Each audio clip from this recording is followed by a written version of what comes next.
परमहंस गीता दूसरा अध्याय दूसरा श्लोक।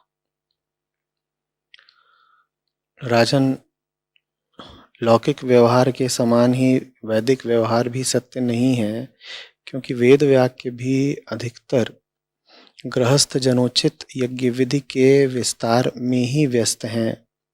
राग द्वेषादि दोषों से रहित विशुद्ध तत्वज्ञान की पूरी पूरी अभिव्यक्ति प्रायः उनमें भी नहीं हुई है।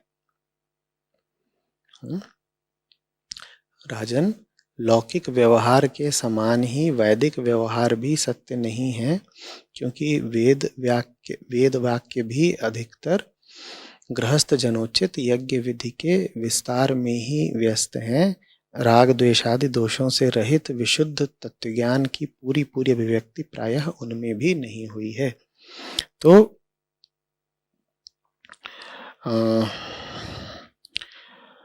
मुनि जड़ भरत हैं और सिंधु नरेश को उपदेश दे रहे हैं।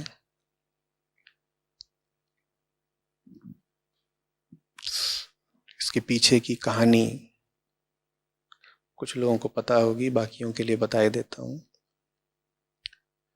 तो जड़ भरत अपना विचरण करते रहते थे।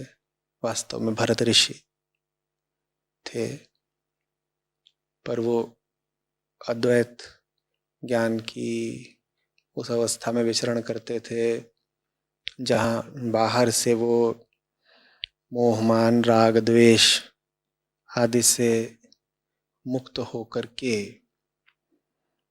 सांसारिक दृष्टि से बड़े निष्क्रिय से हो गए थे। तो लोगों ने उनको जड़ भरत कहना शुरू कर दिया, क्योंकि जिस तरीके से दुनिया सक्रिय रहती है, जिस मूर्खतापूर्ण कामना केंद्रित तरीके से पूरी दुनिया कर्म करती है, उन्होंने उस तरीके से कर्म करना छोड़ दिया था।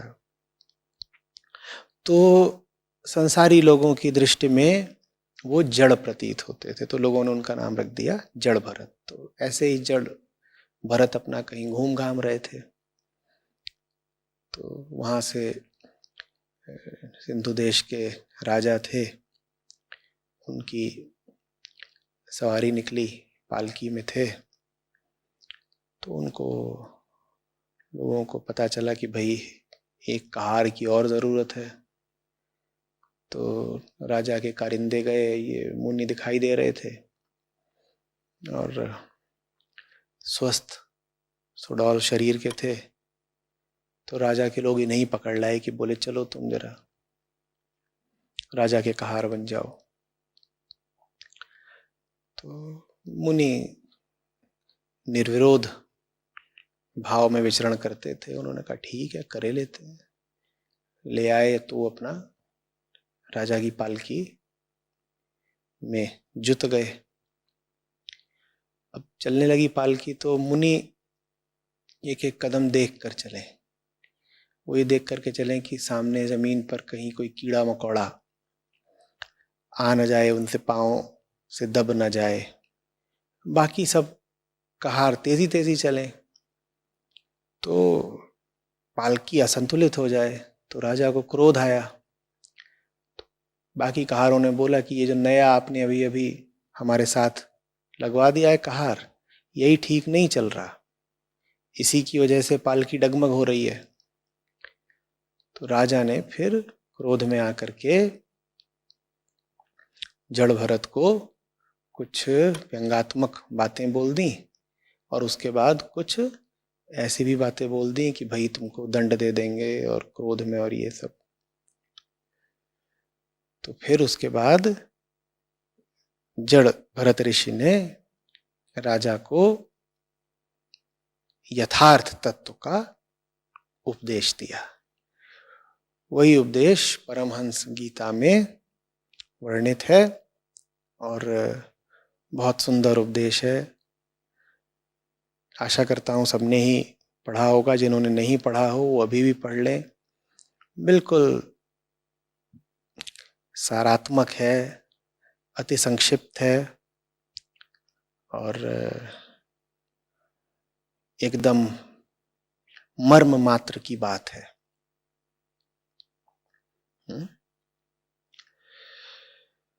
तो यहां पर भरत ऋषि राजा से कह रहे हैं कि देखो, दुनिया में जो व्यवहार चलता है वो तो सच्चा नहीं है।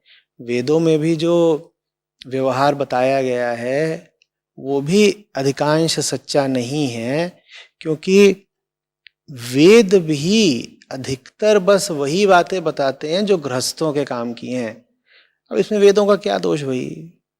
वेदों को भी पता है कि अधिकांश जनसंख्या तो गृहस्थों की ही है, तो वेदों ने अपनी करुणा में गृहस्थों के लिए ही तमाम वो सब बातें बताई हुई हैं जो उनके काम आएंगी। वे गृहस्थ को क्या करना चाहिए, क्या नहीं करना चाहिए। गृहस्थ जनोचित यज्ञ विधि, यज्ञ विधि से अर्थात समझ लो जीवन विधि। यज्ञ का अर्थ कोई विशिष्ट क्रिया नहीं होता, जीवन को ही यज्ञ समझो। तो यहाँ भरत ऋषि कहते हैं कि देखो, वेदों में भी जो वर्णित है वो ज्यादातर गृहस्थों के ही काम की चीजें हैं। एकदम जो मार्मिक बात है, जो बिल्कुल केंद्रीय बात है, जो उच्चतम बात है, वो तो वेदों में भी यदा कदा ही नजर आती है। कह रहे हैं राग द्वेषादि दोषों से रहित विशुद्ध तत्वज्ञान की पूरी पूरी अभिव्यक्ति प्रायः वेदों में भी नहीं हुई है। ये कहा ऋषि ने। तो फिर इसके बाद हुआ ये था कि महाराज और उत्सुक हो गए थे, बोले बताइए बताइए, फिर आप बताइए। तो बताया था ऋषि ने आगे। पूछा है कि परमहंस गीता के दूसरे अध्याय के दूसरे श्लोक में कहा गया है कि लौकिक व्यवहार के समान ही वैदिक व्यवहार भी सत्य नहीं है। और फिर आगे कहा गया है कि राग द्वेषादि दोषों से रहित विशुद्ध तत्व ज्ञान की पूरी पूरी अभिव्यक्ति वेदों में भी नहीं हुई है। तो फिर आचार्य जी, ऐसे में साधक कौन सा व्यवहार करे? न लौकिक व्यवहार सत्य है, न वैदिक व्यवहार सत्य है, तो कौन सा व्यवहार करे? फिर अपनी हालत बताइए। कह रहे हैं मैं पाता हूं कि मेरे ज्यादातर कर्म बेहोशी के तल से ही संचालित होते हैं। ऐसे मन के साथ भजन व पाठ करने से क्या कोई लाभ होगा? और अगर नहीं तो इस मनोस्थिति से बाहर निकलने के लिए आरंभिक कदम क्या होंगे? अरे भाई, जो हो रहा है तुम्हारे सामने इस पवित्र इस तेजोमय ग्रंथ में, उसी से सीख ले लो ना। राजा भी अपने आप को बड़ा ज्ञानी ही समझता था। वास्तव में राजा को संबोधित करते हुए जड़ भरत पहली बात यही कहते हैं कि अपने आप को बड़ा पंडित समझते हो क्या? क्योंकि बड़े कुतर्क किए जा रहे हो। ये तो उसी की निशानी है जो अपने आप को बड़ा ज्ञानी समझता हो, वो एक से एक कुतर्क करता है।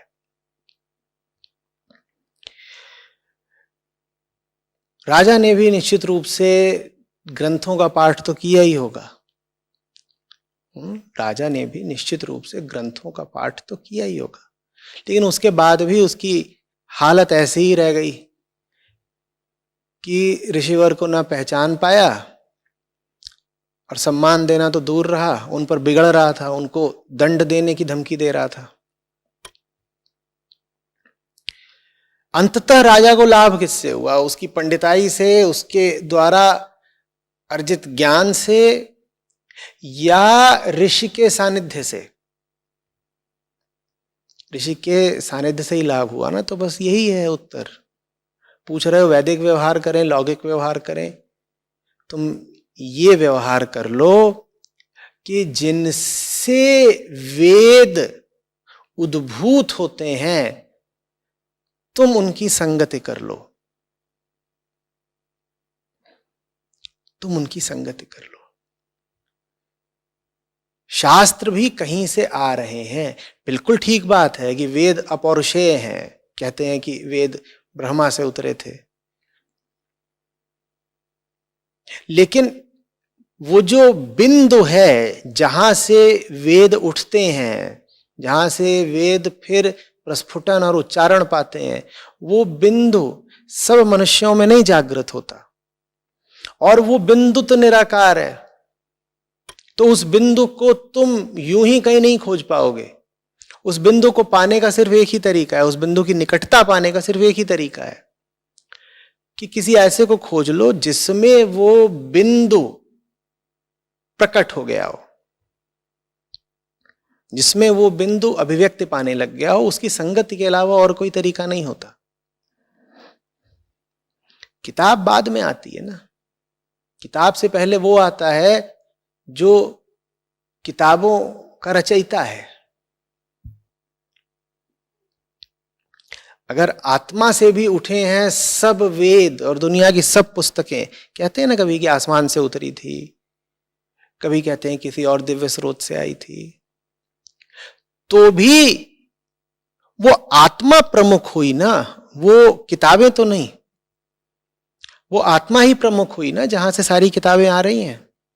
तो तुम खोजो कि तुम्हें वो आत्मा सर्वप्रथम कहां मिल सकती है जीती जागती हालत में। जब आत्मा से ही, आत्मा माने सत्य, जब आत्मा से, सत्य से, ब्रह्म से ही सब धार्मिक पुस्तकें आई हैं, तो जहां कहीं तुम्हें उस आत्मा की, उस सत्य की एक जीवंत प्रतिमूर्ति मिल जाए, तो वो जो फिर जीवंत मूर्ति तुम्हें मिलेगी वो निश्चित रूप से किताबों से श्रेष्ठतर है। लेकिन ये बात मैं सिर्फ उनके लिए कह रहा हूं जिन्होंने पहले किताबों के साथ पूरी साधना कर ली हो, जिन्होंने सब धर्म ग्रंथों का समुचित सेवन कर लिया हो। जिन्होंने किताबें कभी छुई भी नहीं, वो किताबों के पार जाने की बात कृपया ना करें। पहले सब ग्रंथ पढ़ लो, उसके बाद फिर तुम्हें आवश्यकता महसूस होगी कि अब कोई ऐसा मिल जाए जिसकी हस्ती में सब वेद पुराण बहते हों, तब उसको ढूंढना। पर यह नहीं कि कोई भी आध्यात्मिक शास्त्र पढ़ा नहीं और किसी ऐसे के पास पहुंच गए जो कह रहा है कि मैं तो गुरु हूं। कोई शास्त्र नहीं पढ़ोगे तो जिस गुरु के पास पहुंचोगे वो भी बेवकूफ ही होगा और तुम्हें बेवकूफ ही बनाएगा। पहले पढ़ो, लेकिन आमतौर पर मात्र पढ़ने भर से बात बनेगी नहीं। बन भी सकती है पर आमतौर पर ऐसा नहीं होता। तो फिर जब प्यास बाकी रह जाए, जब जिज्ञासा पूरी तरह शांत ना हुई हो, तब मैं कह रहा हूं किसी ऐसे को खोज लेना जिसमें वेद सांस लेते हो, जिसमें उपनिषद खून बनकर बहते हो। फिर वहां तुम्हें आगे का ज्ञान मिलेगा। लेकिन पहले सब ग्रंथों का ईमानदारी से अध्ययन करो।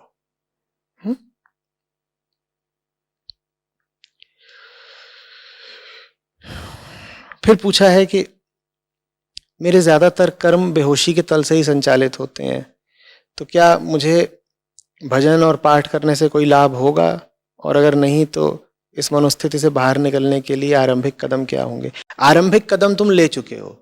आरंभिक कदम यह है कि अभी साथ बैठ करके तुम इतनी गीताओं का पाठ कर रहे हो। आरंभिक कदम तुम ले ही चुके हो। बस इस कदम पर अडिग रहो। ये मत पूछो कि और कितने कदम लेने हैं। बहुत कदम नहीं लेने हैं। जो कदम अभी तुमको बताया गया है उसी कदम को ठीक से लेते चलो, यही तुम्हारा अगला कदम है। और अगले के अगला भी यही कदम है। यही तुम्हारी प्रगति के चरण होंगे। ठीक है, ये कोई छोटी घटना नहीं घट रही है आपके साथ। जो आप यहाँ पर परमहंस गीता का पाठ कर रहे हैं, उसके बाद जिज्ञासा कर रहे हैं, उसके बाद श्रवण कर रहे हैं, ये मुझे बताइए दुनिया में कहाँ होता है, कितनी जगह हो रहा होता है? ये एक विरल अद्भुत घटना है। परमहंस गीता का तो 1,00,000 में से 2 लोगों ने तो नाम ही सुना हो। और मैं धार्मिक लोगों की बात कर रहा हूं। आप 1,00,000 धार्मिक लोगों के पास चले जाइए, उनसे पूछिए परमहंस गीता, वो कहेंगे हाँ ये कौन सी गीता है? आप जो कर रहे हैं वो अपने आप में ही एक विलक्षण बात हो गई, बिरली बात हो गई। आपको मिला है बहुत कुछ, अब ये मत पूछिए कि अगला कदम क्या है, मैं कह रहा हूं जो मिला है उस पर कायम रहिए, यही अगला कदम है। जो कर रहे हैं करते चलिए, अब इससे हट मत जाइएगा, भाग मत जाइएगा। लोग कहते हैं ना कि हमें क्यों नहीं मिलती दैवीयता, ईश्वर क्यों नहीं मिलता, परमात्मा क्यों नहीं मिलता, इत्यादि इत्यादि। सबको मिलता है, कोई इतना भागा नहीं होता। सबकी जिंदगी में मौके आते हैं, एक नहीं कई बार आते हैं। होश हो तो दिखाई देगा कि दिन में ही 100 बार आते हैं। चलो उतना नहीं है ऊंचा होश, तो भी समझ लो कि जिंदगी में बहुत मौके आते हैं जब आपको भी सच के दर्शन करने का अवसर मिलता है। जब आपके सामने भी विकल्प होता है कि सत्य को पालो, उन मौकों का आना कोई बड़ी बात नहीं है, कोई विरल बात नहीं है, आते रहते हैं मौके। हमारी दिक्कत ये नहीं है कि हमें वैसे मौके नहीं मिलते, हमारी दिक्कत ये है कि हम उन मौकों को गंवा देते हैं, हाथ आई चीज को गिरा देते हैं। जो मिल ही गया होता है हम खुद ही उससे दूर भाग जाते हैं, क्योंकि वो चीज ऐसी होती है भाई, वो ऐसी चीज होती नहीं जिसको तुम लेके अपनी जेब में रख लोगे। वो चीज ऐसी होती है कि वो तुम्हारे हाथ में आती है, तुम उसके हाथ में आ जाते हो। ये बड़ी अखरती है बात हमको, हम किसी के हाथ में क्यों आ गए, समझ रहे हो? इसलिए बोल रहा हूं कि ये मत पूछो कि आगे क्या करना है। मैं कह रहा हूं अभी जो मिल गया है तुम उससे भाग मत जाना, अडिग रहना, कायम रहना। भागना दोष है, न पाना बदकिस्मती नहीं है, दुर्भाग्यशाली नहीं है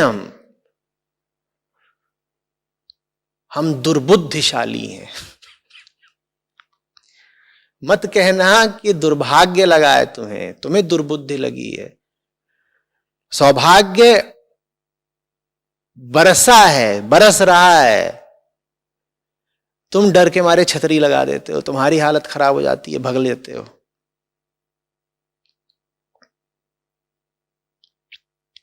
भागना मत, यही कदम है।